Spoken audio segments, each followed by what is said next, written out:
Let's go live. Let's go live. Live.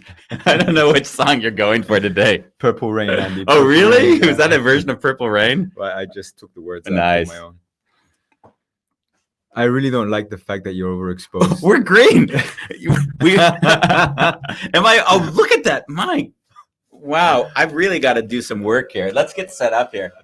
I never saw my forehead, so I actually know what the backdrop's going to be. I put it in there already. No, Oh, it's you already did? there. It's already there. Just put some in there. You got to. We're waxing. Now you get to see behind the scenes. This is what Bambos and I do. We decide what's the best green screen today. That was one I saw. I thought you might like that one. What are your thoughts there? Well, I saw it, but I was going for something different. But Okay. we'll keep it. Okay. Guys, today we have Jasmijn Schrofer. Schrofer.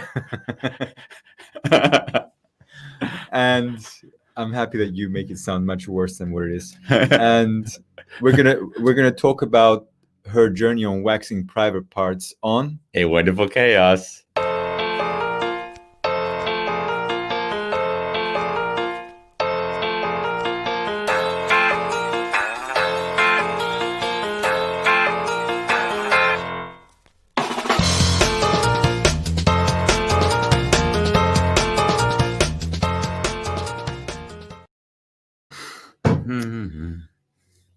Hello, Andy. Hey, Bambos. How are you after that call? I'm good. I just did we started the press for The Wounded Healer. So this was the first Voice of America radio show, which was nice. Yeah. I really enjoyed listening to you and yeah, I like when you started talking and I heard your voice in the emotion. Yeah. There's a beauty there. Yeah. I could see when people ask questions and, they'll ask an authentic question that I sense connects to sort of the pain that I always feel is almost right there. I can sort of feel it. Then I sort of allow myself to go to it. So I cried a few times on that show. Yeah. Was it recorded? Yeah, it was recorded. Beautiful. They'll put it on at some point. Oh, I'm happy I didn't come in then.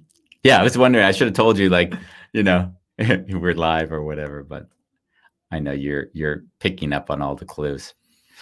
How about you? What's life like for you at the moment? Really busy. Like really busy. And good busy, or? Yeah, with being a photographer, actually. I love it. I have a question for you about that. Yeah.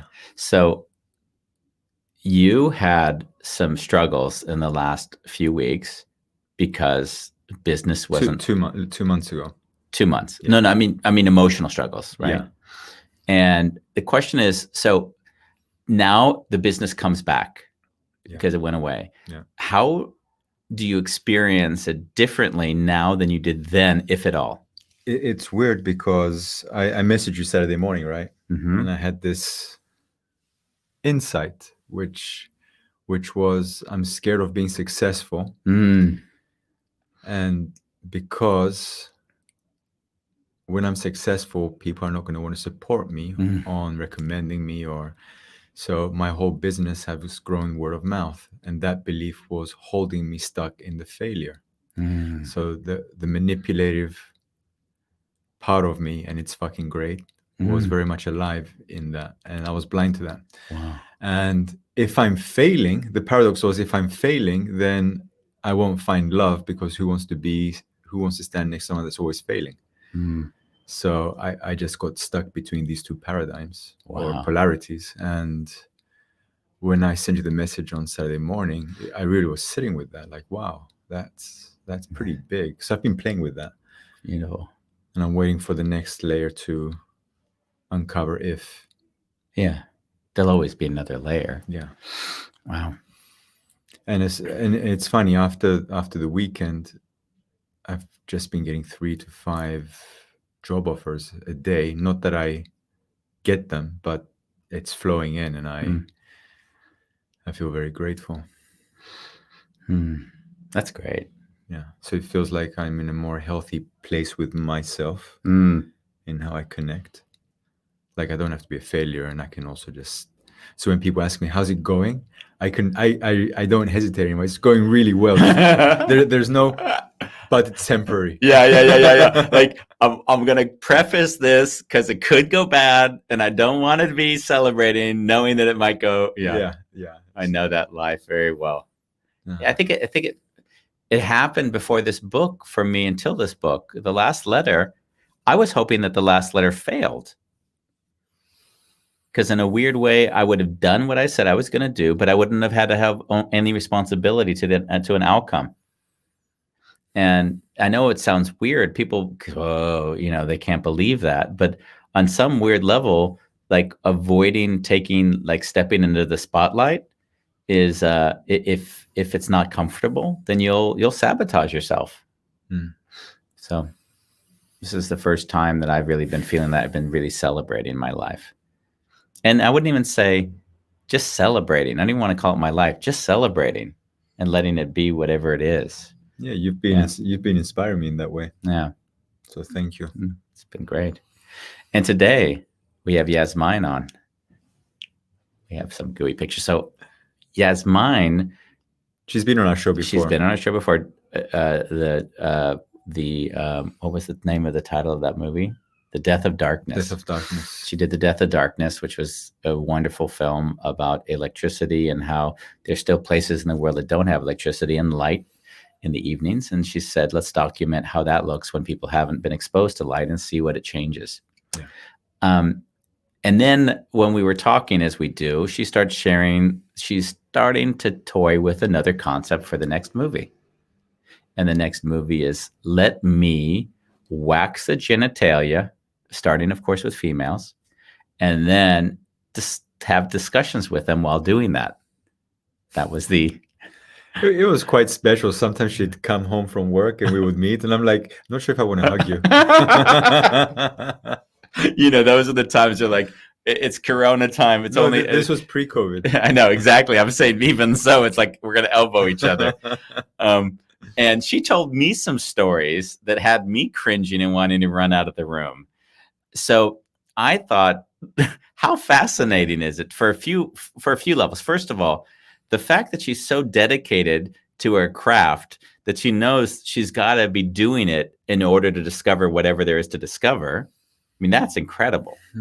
Already, just that alone is already incredible. I think I didn't respect Jasmijn. I didn't respect Jasmijn as a documentarist until we had her on our interview, and I got to hear how she actually lives it.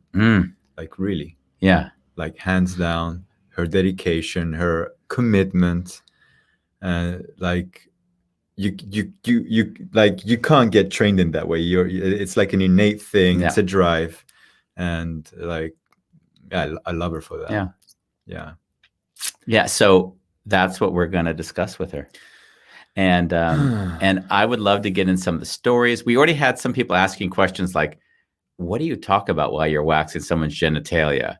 Like, how does that work? So I'd like to also be asking her those kind of questions as well. I know she's had a hard day, so I want to see how she's doing. Okay, you can check in with her then.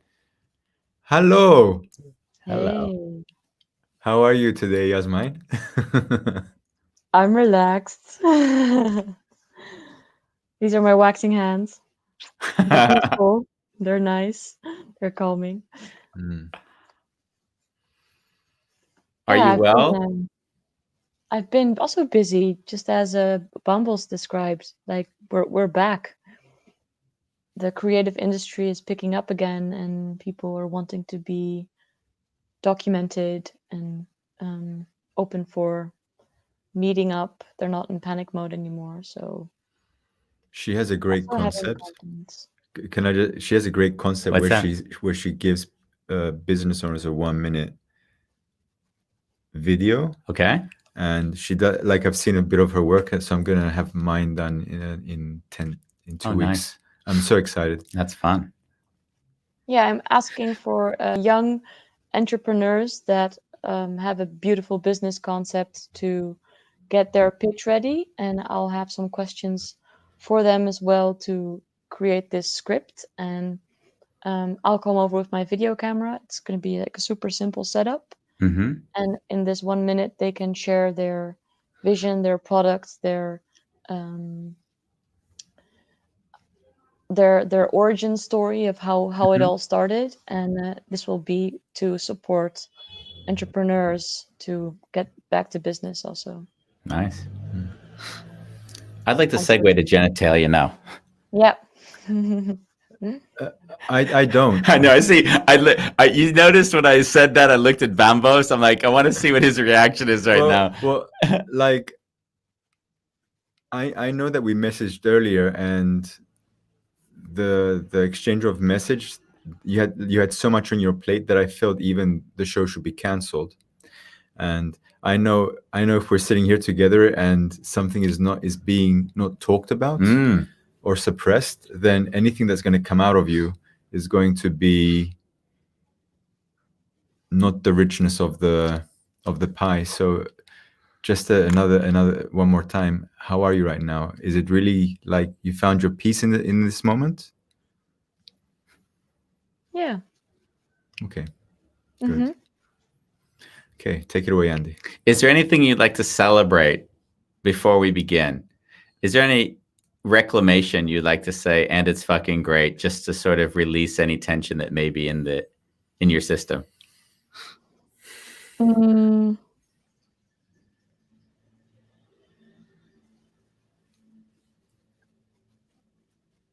I am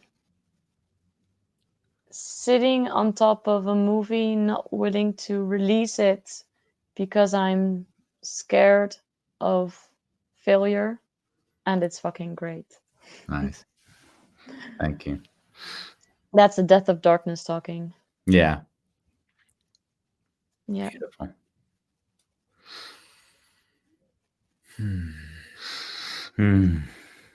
So talk us through, in a couple of sentences, how the hell did you come up with waxing genitalia? Like, were you looking at your own genitalia and think, well, some women have a strange relationship with it, and like, how did this come about?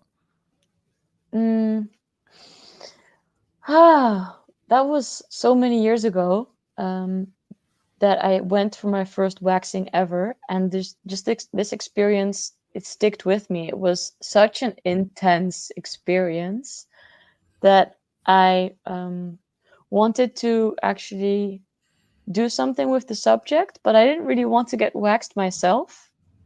So there was this kind of attraction towards the waxing without wanting to get waxed myself. But I just did. And I went to all these different salons, and I talked with all the waxers about their job while being waxed. So I was a overly curious customer, which was asking questions about all these other women and about her job. And I was getting so many insights from these ladies, because they have a perspective that a lot of heterosexual women don't have at all, except for people that fetch babies from the womb. But it's a very unique perspective, and usually the occasions are also quite special for women to get waxed. They're not like, oh, I'm giving birth and that's why I want to get that's why you're seeing my vulva. But it's like, hey, I have a date and I haven't had a date in 5 years, and that's why I'm getting waxed. So this is already like one story of the several stories behind women getting waxed. And I understood it was a very intimate space where, for instance, going actually back to my story and what I felt at that moment, and why I felt attracted to that place is that I was really comfortable with actually my body hair. So for about 1 year, I was experimenting with just seeing what my body actually looks like if I don't put any self-care into it with shaving. But of course I was just hygienic, and then seeing what my mind and my reaction would do. Would I accept it?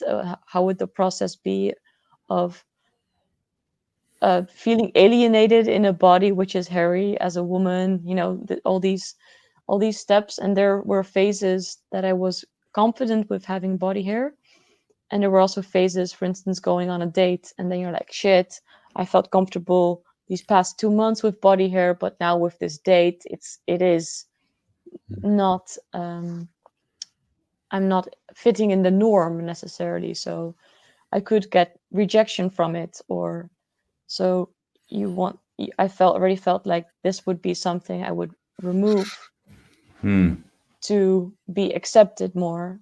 And I actually had a guy I was seeing while I was getting my first wax, and he was not asking me to get waxed. It was my own personal wanting, and it was for the experience. It was like, hey, I've tried this phase with the hair now for a long time. I know what shaving is like, so why don't we just go for a new experience? And then the salon, they asked me, do you want a Brazilian? Do you want a Brazilian strip? Do you want a full Brazilian? Like all these options, a triangle. And I was like, I don't know, just give me something that all the women do. Just the regular package, please. And I just went in, and that was my. She asked me to also turn around. I didn't expect that a Brazilian wax was also removing the hair between your buttocks.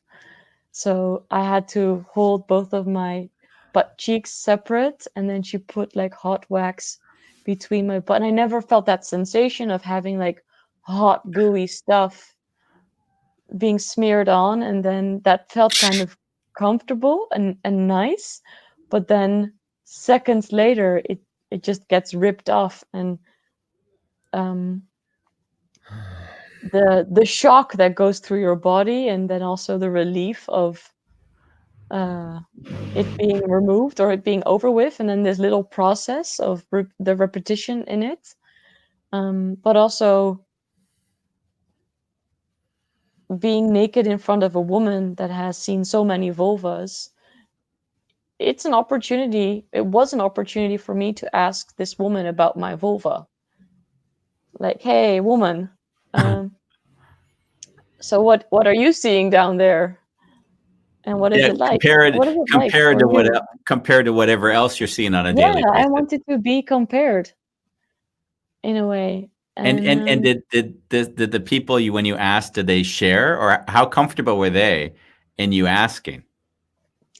So that was my experience being waxed, and then until a year later, I just made a decision to start researching this topic more and become a waxer. So I went and signed up for a waxing school, and I told them I was a documentary filmmaker and that I am super social and ask a lot of questions. But my questions were, as a waxer, even very intimate. Like I prefer not to talk about holidays as a waxer, but I prefer to really go deep.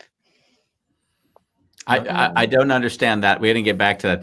I was just looking at Bolalong's comment here, and I wanted to say I felt the exact same. He says, I feel like screaming when I hear about hair removal between the buns.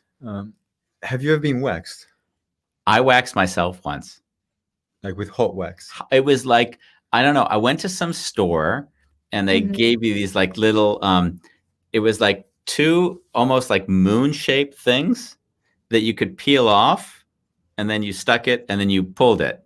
Why was the moon shape there? I have no idea. I have no idea. What did you wax exactly then? I waxed between my buns because I wanted to have the experience of just sort of that. 2 moons. Just 2 moons. It was painful. In fact, it was sort of funny because they were like 4 or 5 different applications of it in the pack. But after, the whole pack kind of disappeared, and I'm wondering if I just threw it out because the first experience was such a a wonderful chaos. Have It you does. had the experience? So after I had my Yeah. first wax, then I took some courage for me to come back again because I did not like the first time. But it gets over time. It gets better, or not better. It doesn't hurt as much as bad. When you went the first time, what did you get? What did I get? Like which of the orders? You mentioned 5 different things. Yeah, I think I went for a full, So you like went a for Brazilian wax. full Yes. Brazilian. So in when you have this experience at that time, like how was it compared to any other experience that you've had? It's not comparable with anything else. Nothing. It's No. like when I think about female genitalia and how sensitive to touches, and then you're telling me that it gets like ripped. Fuck. I mean, it kind of blows my mind a little bit. Yeah, but now you're caught up on the pain, right? Well, But there's I'm just so much more behind it. Like that was not also what yeah, my yeah. film would be No, about. exactly. Yeah. I actually felt really touched when I have a date, and in order for the possibility to maximize the possibility that this person will like me, I need to remove a hair, or else possibly the person will not accept me. Like that I'm just holding my breath right now. That just blows my mind away. Mm-hmm. And there are tons. I mean, I wax. Or back in the days when I waxed, I waxed 20 women a day, and a lot of them just do this, and they're so sturdy and convinced, and they just think it's the normal thing to do. So the amazement that Bombos is feeling, I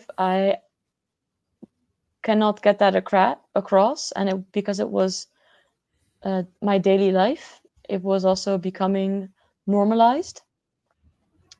So it's very special to talk to you guys that have this amazement again, because I think a lot of women do not experience that yet, and or not. Like knowing you, Mhm. and knowing also that you're a little bit more holistic in your lifestyle, I'm going to assume that you had a different way of approaching the genitalia. Like if I look at your house with the flowers, it's like a kind of peaceful, ritualistic way of being. Like I'm assuming that you put one ingredient there that maybe a lot of women didn't put into it while waxing. That would be love and care. But correct me if I'm wrong there. I don't see you just. No, they're beautiful conversations that I have, and that's how I could hold space for them. I tried to be a waxer that was open to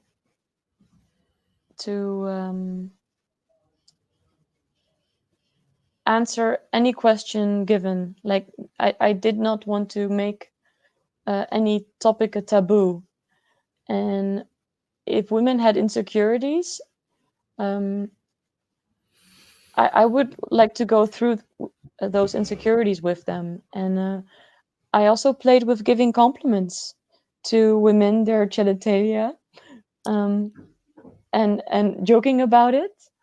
And I thought that was also a gift I could give them. And doing that in a professional way, or in a Can you give an touching way. example? Can you give an example of, you said a good conversation or good questions or holding space, you've said, and giving a compliment. What do all these things look like? It all depends on what the women come with, like how they enter the room and what comments they make. A lot of women also have a lot of like irony and or kind of satire energy when they come in, because it's a bit absurdistic and they're changing, um, and I just kind of let women laugh about themselves and about the situation, and also kind of nodding, yeah, like, and this is my job. Can you imagine, when a woman is a bit uncomfortable, and then I am trying to make this person feel less uncomfortable. I also use it by saying like, and this is I handle people feeling uncomfortable and making them feel comfortable as soon as possible. So like, listen, you're not the only one. Yeah. And and actually, so when every woman is saying like, oh my gosh, I actually wanted to cancel this appointment because I wasn't looking forward to this, but I know that if I go, I feel relieved, and it's a reward, and I will be happy. And yeah, I just kind of emphasize that it is special, and that I thank them for their trust, and that I do think it is extremely sweet if they have someone in mind to do it for, like to surprise their boyfriend. I do think it's kind of touching that they want to do that and go through that to surprise their boyfriend. Can you give me or us some stories of some extremes on the good and the not so good side of things? So what is extreme? I would say a woman that doesn't have a good relationship with her, what do we call it? Vagina? Vulva? Vulva? Mhm. Yeah. Mhm. She doesn't have a good Um, relationship with the vulva. So how does that come to play out in the waxing process? um, And how do you sense it? well, I had this really young girl once that I felt that her body was completely uptight and tense, and she wasn't much of a talker, and I also um, I was so surprised why she wanted to do it. Like, it was such a mystery, this whole girl. But you kind of can feel when a woman is relaxed that the hairs also will just let go of the body. Like, you're free to go to Jasmine, and but her body was stiff, and I have the feeling that when people tighten up, the hairs are also not willing to let go. So the pain I have to the amount of pain the person goes through is bigger. And I asked her like, so how did you decide to go waxing? That was a question I asked her, and that also didn't make it easier because I did feel that it was a very sensitive topic. She told me that all her friends also go, and that she's starting to see a boy, and this boy's actually with another girl, and she doesn't know why the boy doesn't like her, so there was a lot of insecurity about that. um, and the boy was also seeing another girl, and she was very pretty and grown up, and had she described or by describing her, I could tell that she was jealous or insecure of her, and she wanted to be liked and loved. And I, I saw that she didn't want to do it for herself, or for so she wasn't centered or confident yet to even joke about it and see it as an experience. And there was also a young girl that saw an advert on Instagram, and that sees just women waxing, and she told me that was the trigger for her to go. So it was an Instagram advert, and actually that was also for me a kind of a negative charged extreme in how a customer found a waxer. And when you say young, Request bumbles. is there any age limit on waxing? It is 16 or 18. I'm not sure. I actually forgot if it's 16 or 18. And if you are younger than that, you need consent of your parents. You need consent. Yeah. Like just because we focus kind of on the intense part of the waxing, like I do notice that there's a little bit of anger arising in me, and I don't want to push it away. So I'm wondering if you probably had great days and a good laugh with people, but I can imagine if you've worked with girls who have that kind of not really aware and not really embracing themselves, that maybe you took that home with you, and like how does that impact you, or are you able to separate? No, I am quite emotional, and it was a good energy for me to experience and to take home with, because it was something that I used for reflecting on it, like, and what should the film be about, and what should my conversations with women while filming and waxing them be about? Like, am I finding an essence here through this pain, or if it's anger that I'm feeling? And then a film becomes like has a drive, a personal motivation for me to make that. So I actually use that in my research a lot, like emotions, for deciding the perspective of me on this topic, the angle. Yasmijn, have you been filming yourself, like from the moment you had the experience? Have you been also documenting yourself as part of the journey? No. Like vlogging. Well, when I hear you speak, I'm like, wow, I wanna see you in how you build this documentary step by step, like the behind the scenes are. Confessions of a It would Waxer. be a great vlog, I think. Yes, I think so. Confessions of a Waxer. I love it. Yeah, Confessions of a Waxer. I tried. There is another wax angel colleague that had the same idea, writing a book about stories and conversations, and it was going to be called Confessions of a Wax Angel or Confessions of a Waxer. Mm-hmm. Yeah. And, so what is this documentary like putting out in the world? What is the message? Do you have that yet? it's questioning when women are happy with their bodies, and it is a portrait about like the metamorphosis of removing shame.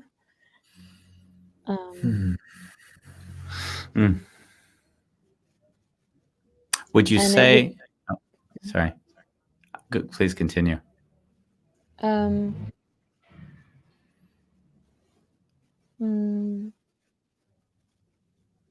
No, just give me a question. Oh, okay. The when you mention, I had the impression as you spoke, and you just mentioned shame. I have this idea that two people very well might get waxed for different reasons, and you'd say, "Well, in some ways, I see this waxing as sort of bringing them closer to themselves, and in some ways, it's bringing them away from themselves." So, would that be true? I don't sense that you have any problem with waxing. And yet I also hear that you say that how one goes into it is sort of defining their relationship with it. Intention, you mean? Yeah, their intention. Yeah. Mm-hmm. Well, I definitely think that I think I help people feeling better with themselves when I'm waxing. But I always try not to put the emphasis on it's the waxing that makes you feel better, but it is just some sort of care that I'm giving you at the moment that you need. and it's through waxing that you're getting this care or you're getting this compliment.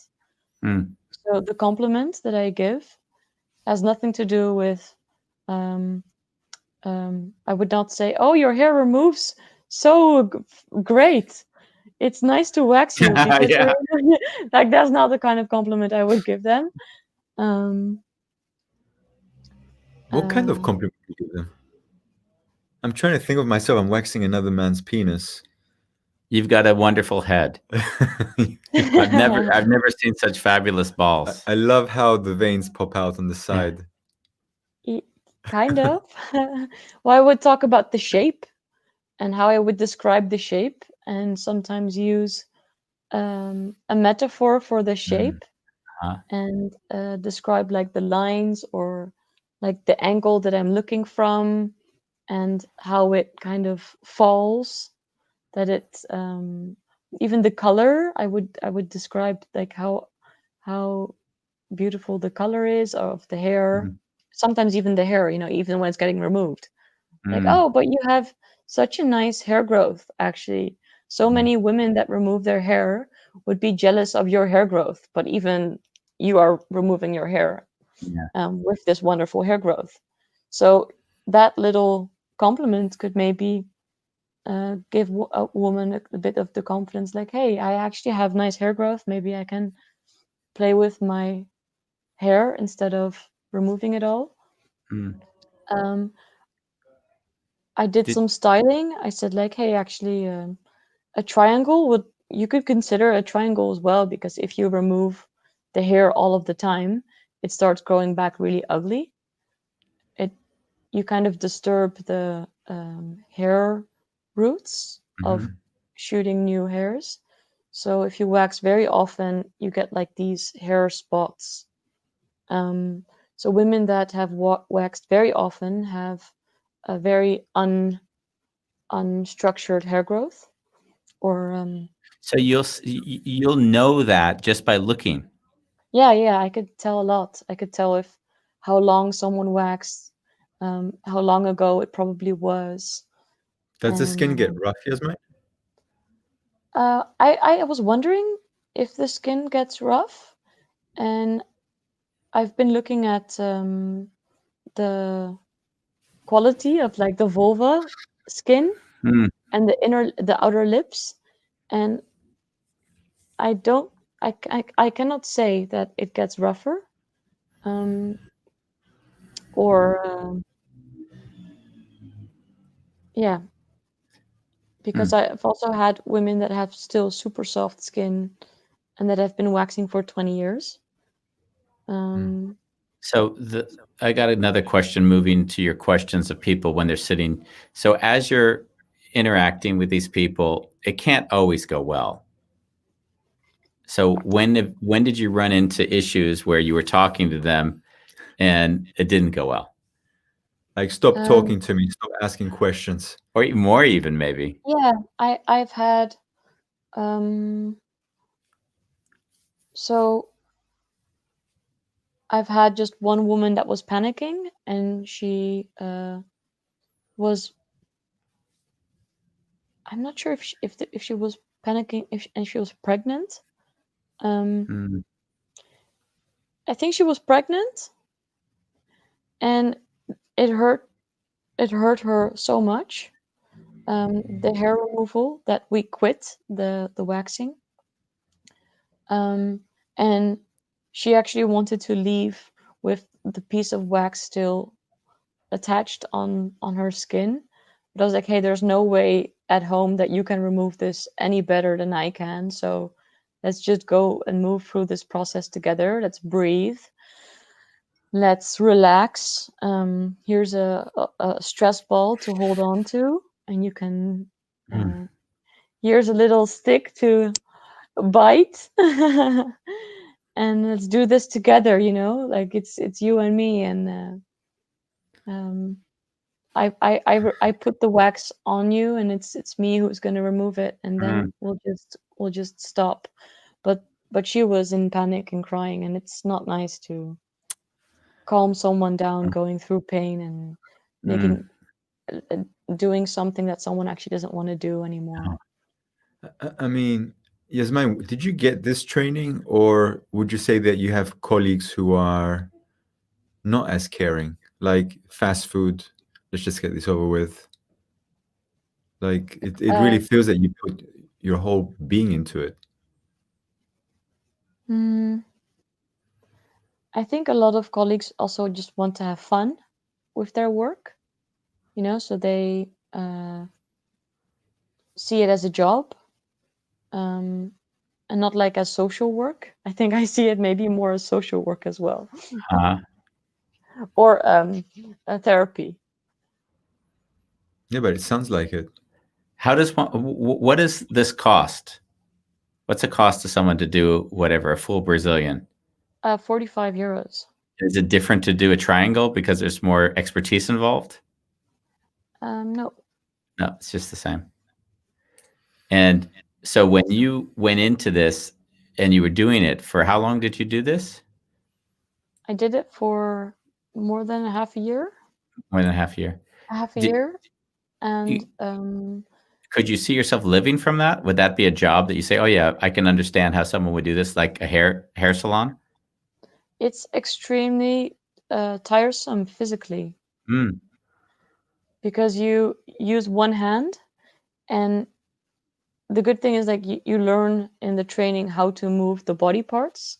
There's this like efficiency in how to use your body when waxing a lot, and when people get an injury or start feeling pains, the teacher says, yeah, you're not waxing properly, you're using your muscles and your tension in the wrong way, just like skillfully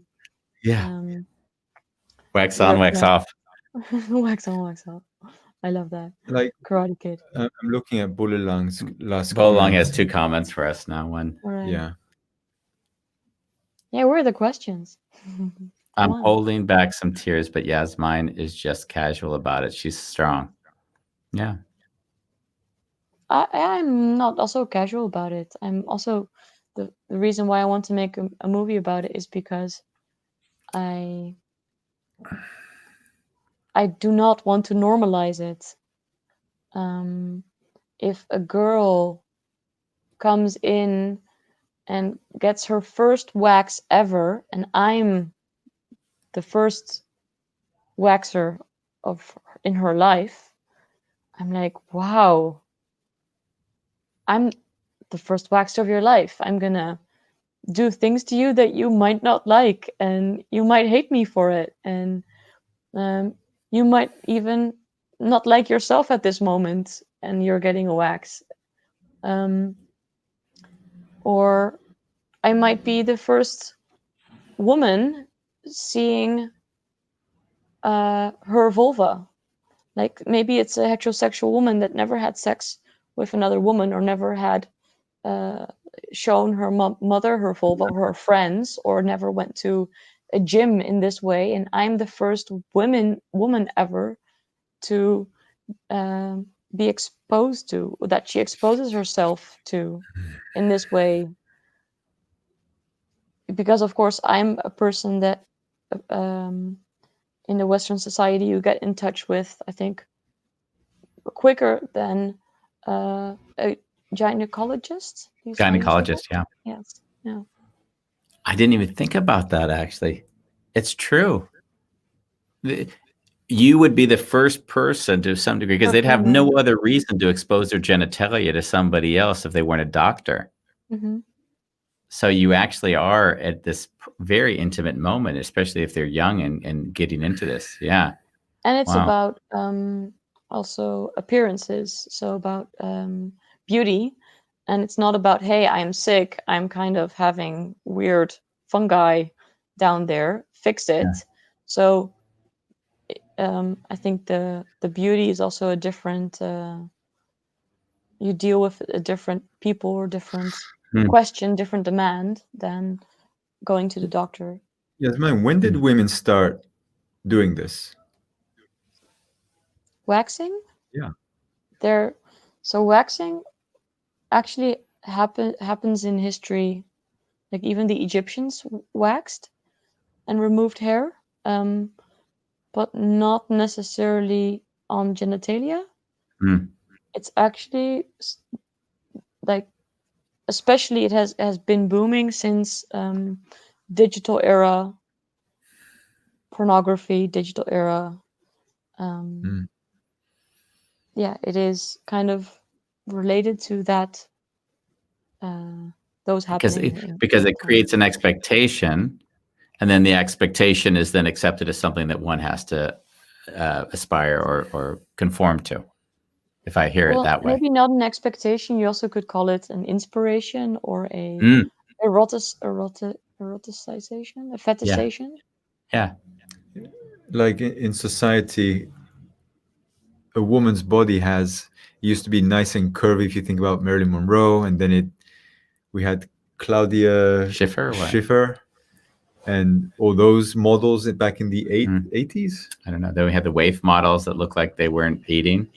And now we have Scarlett Johansson, which is curvy, but she's also playing robots very often. And I think she will be waxed. I've got Bowl Along has another question, which I always had of you before, was, is there any kind of sexual arousal, and does it disturb the work so that you can't even do the sticking? It's a male would be different than a female, of course. But I mean, in this case, did you ever find it was uncomfortable because you noticed people maybe making sexual advances or anything like this? Happens. It does. It happens more frequently when you wax men than as a woman waxing men than as a woman waxing another woman. Like I myself never experienced being turned on by a client, like me being horny because of waxing. Like that doesn't happen. And I was thinking more the opposite direction. I've waxed lesbian women that also have not tried to hit on me, and I knew they were lesbian. But the other way around, I mean, you kind of often get, as a man, you wax the testicles, you get an erection, and it's a kind of a natural thing to happen when you touch it, when it gets so much stimulation. But then it also, of course, kind of activates the brain or the mind, not only the body. Yeah, but I mean, in your salon, is it that often that men would actually get waxed, or how is that something that even is that happening? I didn't know the that you did waxing that. industry is targeting men more now. So you might find yourself waxing in 2 years. No, I'm good. No. It's true. It's true. It's happening because they can. Yeah, of course. I have a question which I don't even know if I really want to ask, but I'm going to ask Andy. I've no secrets. Are you willing to share a story that you shared with me earlier that made me want to jump out of my chair? You have to remind me what. I know. I'm just going to prep this. I'm just prepping us. I'm working up to it. Bambos, don't say what you're going to say. I know what you're going to say. You're going to say, "Come out with it, Andy." Come out with it, Andy. You shared with me a story where the hygiene was an issue, and you said, "I'm sorry, I can't," and that created problems. And when you told me that story, I think I lost sleep when you told me that story. Is that where you want to go? I don't know. For me, it was like, we don't need to go there. I'm okay with us not going there. It did not happen that often. This was, I think I know what story you're talking about. And so what happened was a woman came in and she had a little break in between her work. So you can get a quick wax in your lunch break. And she got undressed, and I was starting to wax like the top, like I don't know what you call it, the Venusheuvel. With the pubic bone is. Pubic bone, and then you go further down. And actually I was also like moving, you also move from outside to more inside, because you always need pieces of skin that are smooth to remove the wax from, and if you cannot remove wax without a lip. Like you need a little. I'm already like trying to use my hands, but you need something to hold on to and to what do you call it? Rip the wax away of. Mm-hmm. And I just noticed the smell, and then after I noticed the smell, I also noticed just some leftover poo. Is this the story, Andy? Yes, it is. It's Yeah. painful again. I know Bolalong is twitching like I am in a seat in South Africa right and now. I told her like, oh, I think there's still something left here, and I have waxed around it now quite a bit, but it's hard for me to continue right now. I told her this. Yeah, it was really embarrassing, of course, for her. Yeah. And the time was also off because we work with a very tight schedule. But if there was time, I would just give her like a hygiene wipey and say like, hey, I can go out of the room and give you some 5 minutes to clean up, and then we can continue. But in this case, we stopped, and that was kind of awkward. Like it ended also with some disgust, but I felt kind of all right with it. Like, hey, it's just there, and I'm not going to do that, and you understand. But for her, there was like, of course, a deeper shame. And I think she gave me a really bad review. Yeah. that I like remember. A really bad review. Yeah. I just realized that. I mean, you're going into hygiene. There's, you never can anticipate what it is that you're going to find. So when you said that, I was a bit like, wow, this is. I don't know if I could stomach that. That would be hard for me to do that work on a daily basis. Jasmijn, so would you say that the main reason for waxing is not because people like, oh, it feels so good to not feel the hair there, like it's pleasurable. It's really about, I need to remove this part of my body so I can be loved. Like, or is that too general? There's both, but also a lot of people call waxing now part of self-care. But that self-care is also very mental. It's not necessarily like a human need, to get waxed. And it kind of fits into this power woman lifestyle to be perfect and organized and kind of cleaned up everywhere and tidy and have a high social life, and then also organize your waxing very well. And waxing is something you need to be very consistent in and disciplined in to kind of have the perfect result.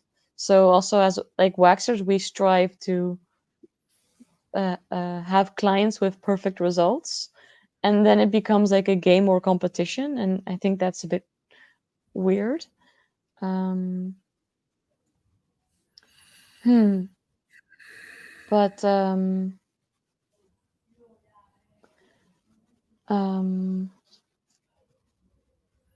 I've seen so many things. Yeah. Also, another beautiful story of a woman that through waxing realized, and she was waxing for her boyfriend. She was not waxing for herself. That and she was just also having sex with him in a kind of old-fashioned style because she didn't really have the pleasure, but she was just all doing it for him, waxing, sex.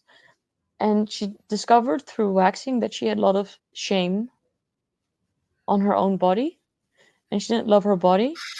And through several through this encounter actually, and the very nice talkative waxers, she got over her body shame, and she started enjoying sex more. But it's not because her necessarily her vulva was waxed. It was also because it was attached to acceptance of the body. Mm. And another insight I want to share is what made me feel a bit like in paradox, in split, in emotional and like as a feminist, about like, hey, should feminist be waxed? Should feminist have hair? Yes or no? Like this, it's a very questionable thing, because who is actually telling women to get waxed? The social pressure is very high, and you are influenced by your environment to make these decisions. So, but there is a relief, like the pain relief you go through, and then within a half an hour to have a full bush, to have like a complete different sensation, different sensations. You feel the breeze differently. Your underwear feels different on the skin. The wind, the temperature, biking feels different. Walking feels different. Isn't it really itchy after waxing? No, it's not. You don't get a rash or anything like that. You can, some, it's, but so this is this big change of two different experiences. Like your experience of your body is different because of the waxing. That is nice. I think that is something which is, it heightens your awareness of your body to have this change, and that sometimes can also bring more awareness of women to their genitals and make them feel more aroused, because kind of it's desensitized. You're working, you're doing this, but then all of a sudden you're being waxed, and everything feels different, and you just have a new awareness there, and that awareness will slowly fade away again over time. But then, hey, your waxing appointment, and then this happens. So I think that is something I have come to crack the code, or crack the dynamic of why it's such a relief to be waxed, and to be happy with that, is also because of this detail, which is influencing the experience and the psychology. I can certainly relate with there's a razor in the shower, and when I'm in a really good place, I just start shaving stuff. Not always. It's like in this sort of like, and then Ronnie just says, "What the hell have you done to yourself?" But I mean, there's just this like, just it just feels good. It's just like I'm just cleaning up. I use an electric trimmer, and I do it every other day. Oh, okay. Just maintenance. So I think what women want to ask, like what waxers. I have one more question for you. She's got a question. Let her ask you. You first. If now I kind of don't know how to phrase it. But if one of your girlfriends or Andy, your wife, does something to her hair removal, if you see your own habits change, or if what your reaction is, does it like mean something, like, hey, we're having sex tonight? No. At least for me, I do whatever I do for me, and I assume she does whatever she does for her. Mm-hmm. So it doesn't influence your habits or pattern? No, not that I know of. And are you aware when she does whatever she's doing? I'm only aware because she'll tell me. Mm-hmm. And what's behind the telling? Probably because she wants to get some nookie or something. Nookie? I love that word. I don't know. I don't know. It's I've certainly not asked anything of it. So whatever she does is kind of her prerogative. Right. Mm-hmm. Yeah. This documentary is not about waxing is good or bad, but no. What I'm getting from you is you're showing all angles of it and allowing people to kind of connect to it in whatever way they want to connect to it. Yes. In fact, it feels like this belongs like a TV series, not even a documentary per se, like a weekly series. Several. Waxing with Jasmijn. So how the hell are you going to get women to be in front of the camera getting waxed and talking with you? Like, how do you do that? Several women have the experience that it should be exposed more, that it should be a topic more. Like, hey, I am very open about it, and I don't think it's such a big thing. So maybe I am so comfortable with my body, I can inspire other women being relaxed about it and being empowered and getting waxed. So that could be a motivation. So it's actually easier to find confident women, or women that say that they're confident, than women that are still going through a process. But it would be nice to talk about women that have gone through a process of loving their vulva or not loving their vulva, and then learning That's fucking to great. yeah. And like help connect with those women. Like, hey, how would it be if we could use your story and we could help other women with it? So in that way, sometimes women find the courage to share their struggle because they can help other women with it. And I'm really grateful if I also can be part of that as well. So I'm looking for all sorts of stories and not only the one color. Yeah. Amelia, who was our guest yesterday, has commented, it's like you're a midwife, right? Because when we were discussing about you being the first person that gets someone in connection, the first person who's maybe introduces them to their own genitalia through another person's eyes, you know, you're filling a role that I'd never really considered before. And she obviously beautiful, so. And Bola Lang, of course, has his comments. Waxing the ball should be prohibited. Thinking about it makes me want to run away from this interview. And then talk about being triggered. This one is such an experience. But does Bola Lang think that waxing the vulva should be prohibited as well? I don't think so. I think he's imagining you putting wax on his balls and then yanking it off. I think that's the same. I can identify with Bola Lang because we have a similar, we experience your words, we don't hear your words. I'm feeling pain in my genitalia as we speak. Yeah, that's why I'm sitting a little bit more back. Just like keeping the distance, Jasmijn. I wonder if women also are feeling pain when they're hearing me talk, because I think because we are maybe talking there are about already women. so many women are getting waxed that they think like, but my friends are also getting waxed. So, you know, in 5 years, this will be maybe a different, as I'm saying, like there will be more men talking about their experience with hair removal, making it sound easy.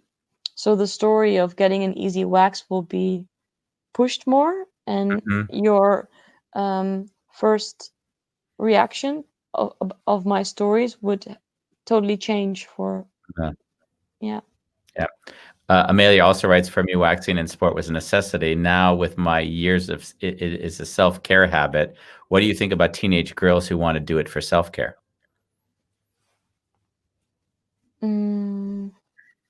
I think the whole self-care is like a motto. It's a sales thing. That's what I think. Okay. I wrote a little piece about it. No, that's what I experienced. That's like almost marketing is saying it's self-care, or it's indoctrinizing. Yeah. To make it part of. What woman, if you love yourself, you will get a wax, right? Yeah. Don't you care about yourself? Like and your boyfriend? That is a bit dangerous on the word self-care. And Bola Lang says he knows the balls more than the vulva, which is so he's speaking about waxing in terms of that, not the other. And we also have JC Barnett, who is coming to us from Tennessee. He usually listens to us next to a pool, and he says he's comfortable in his confusion. He usually writes that when we do a show, which is sort of off the normal theme that we might pick for a show. So JC Nice. is I often think around. the show touches people in different ways. So if a woman's listening right now that possibly got insights like, oh, when I go and get waxed, I actually shut down because I disconnect from my body, or when I get waxed, it just feels like brushing my teeth. I remember when my ex-girlfriend asked me to shave her head, and we shaved it and we did a photo shoot, and then she was crying because she didn't know if I would still love her. And that was quite emotional for me, because like, how the hell does you not having hair deduct the love and affection, or define the love and affection? So that touches me when I'm listening to you speak. Yeah. But now I have another insight you gave me through this. Also, the question that Amelia raised, because like, how do I think that women are doing this for maybe that motivated to please other people? And on one hand, I think it's a beautiful quality that women are willing to go through things to please other people, even though it's maybe their projection, and men don't care. They are willing to go through so much to be loved and get affection, and yeah, I think that's actually a quality that we should not see it as something like, Judge it. oh, it's a tragic thing, of course, a little bit, but it's beautiful also. Would you wax your balls for love? What do you mean, what I do? So this is Iris. I just joined now, very late. There's a whole movement of women now that actually do not remove their hair from their body in the name of self-care. Armpits, legs, and genitalia. So what she's saying is self-care is the opposite of what we've seen it to be so far, which is just letting your body grow. That is self-care. And I think that's interesting. I have a comment to make on Iris, because I did a research about this, and actually it's the removing hair has become so much dictated style and fashion that the movement is only a movement because there are few people, like survivors of women having hair. This is a niche, and they have found each other, and they've made a statement out of it. And before, it didn't really need to be a statement now. Yeah. So I'm saying actually that even though there is a movement of women not waxing, the amount of women percent like seen on a scale of removing hair versus on removing hair it's getting smaller and smaller and smaller. So there, it's not a trend at all. It's like good to remind other women of saying that, hey, it's not a trend that people are letting hair on their body. It's actually still a very unique thing, and even though you have it, also women have it sometimes, their hair, they also remove it sometimes, and then I think that should be okay. But then apparently also all the women that have been photographed on covers, like 2 years ago there was a trend, like Miley Cyrus, all these women were on magazines with armpit hair, and it was like a big shock, but it was also all just media attention, because 2 weeks after the photo shoot, or a week after, they all removed their hair. So it was never a trend or a movement that was happening. Yeah. Well, thank you. We've gone over our hour, which is always a good sign. Thank you, Jasmijn. Thank you for being with us again. It was really nice so to much. have another topic to go with you. We'll find the next topic. We'll find the next film to go through. Right. Pornography. Yeah. Where that came from, I don't know. I'll have a discussion with Bombas offline. Shit. No, the Love you. history of sex. The history of sex Yeah, that's in Bambos's life. no, that's her next. That's her next movie. Maybe. Nice. Like that. All right.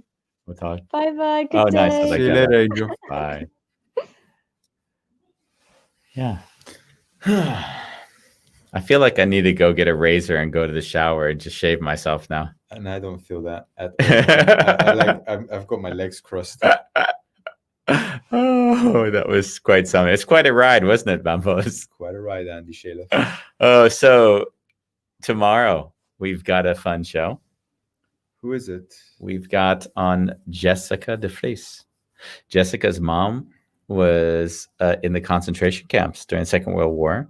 She came out and she had a pretty rough time getting back into life. And she found, Jessica, that mom was very manipulative and manipulated in weird and contorted and strange ways. And she said they were really weird. So I said, would you like to come on and talk about it? She said, sure. And we're going to do that, Andy, on? A Wonderful Chaos. And you got to give me time before you say that. You really want to move. Can you do that again? Andy, we're going to do that on? A Wonderful Chaos.